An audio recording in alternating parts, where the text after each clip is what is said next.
کہ ایمان دل میں آ گیا تو ایک کشاکش اندر شروع ہو جائے گی. میں اگر فرائڈ کی اصطلاح استعمال کروں تو ایگو اور اڈ یا لبیڈو میں تصادم ہوگا. آپ کے نفس کی خواہش کچھ اور ہے، ایمان کہتا ہے غلط. کشاکش ہوگی کہ نہیں؟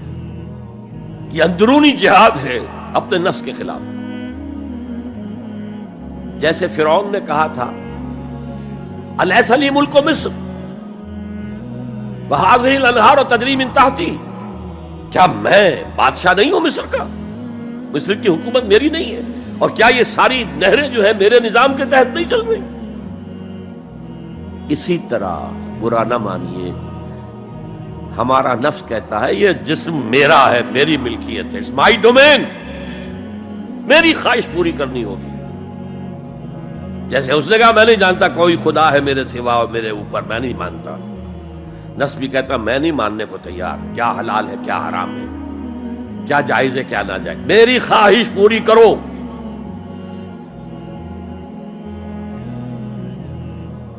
اس کے خلاف جہاد،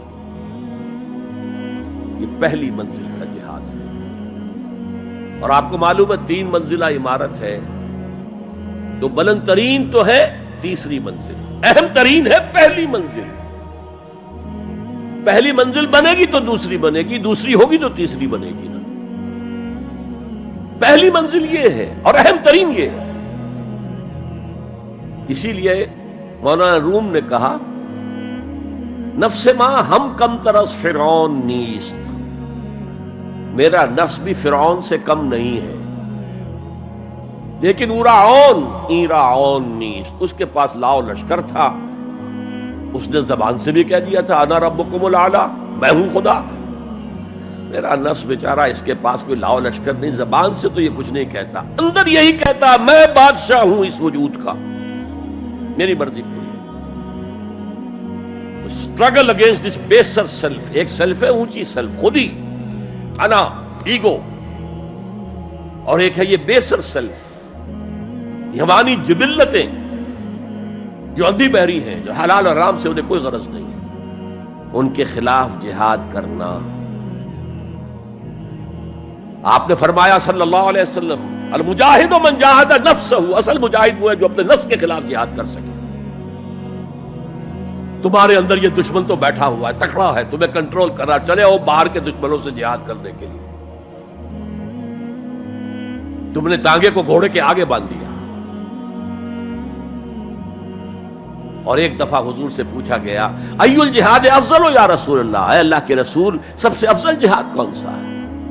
فرمایا ان تجاہد نفسک فی طاعت اللہ، اپنے نفس کے خلاف جہاد کرو، اسے اللہ کا مطیع کرو. یہ جو اندر کی کشمکش ہے، کشاکش ہے، یہ جہاد فی سبیل اللہ کا نقطہ آغاز، اللہ کا مطیع بنانا ہے نفس کو.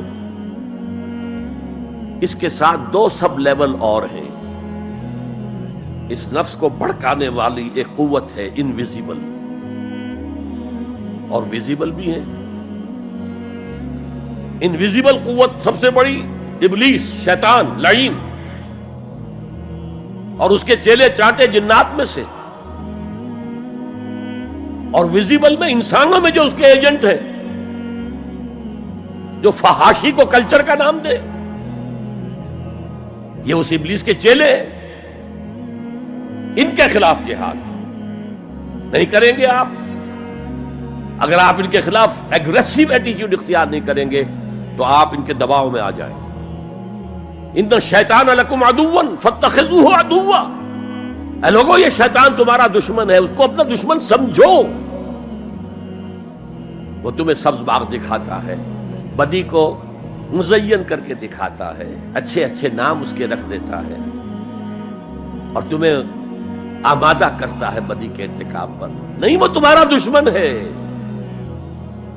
افتتخذونہ وذریتہ اولیاء من دونی، تم مجھے چھوڑ کر اسے اور اس کے چیلے چانٹوں کو تم اپنا دوست بناتے ہو.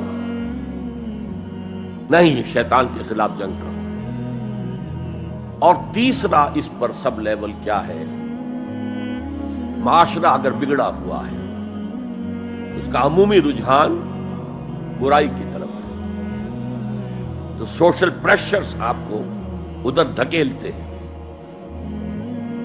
جیسے کہ اگر کوئی موب جا رہا ہے تو اس کے ساتھ چلنا تو بہت آسان ہے، وہ خود ہی آپ کو دھکیلتا ہوا لے جائے گا.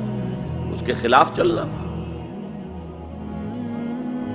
بہت مشکل کام. ہو سکتا ہے آپ بڑی زور لگا کے 4 قدم آگے بڑھیں، پھر کوئی ریلا آئے 10 قدم پیچھے لے جائے. تب 2 ہی راستے ہیں، زمانہ بات و سازت تو بعد زمانہ بے ساز. یا تو پیسو معاملہ ہے، زمانہ تمہارے ساتھ سازگاری نہیں کرتا، چھوڑو تم زمانے کے ساتھ سازگاری اختیار کر لو، چلو تم ادھر کو ہوا ہو جدھر کی. ایک یہ ہے کہ نہیں، زمانہ بات و سازت تو بعد زمانہ ستیس. زمانہ اگر تمہارے ساتھ سازگاری نہیں کر رہا تو زمانے سے جنگ کرو، لڑو، ریزسٹ کرو.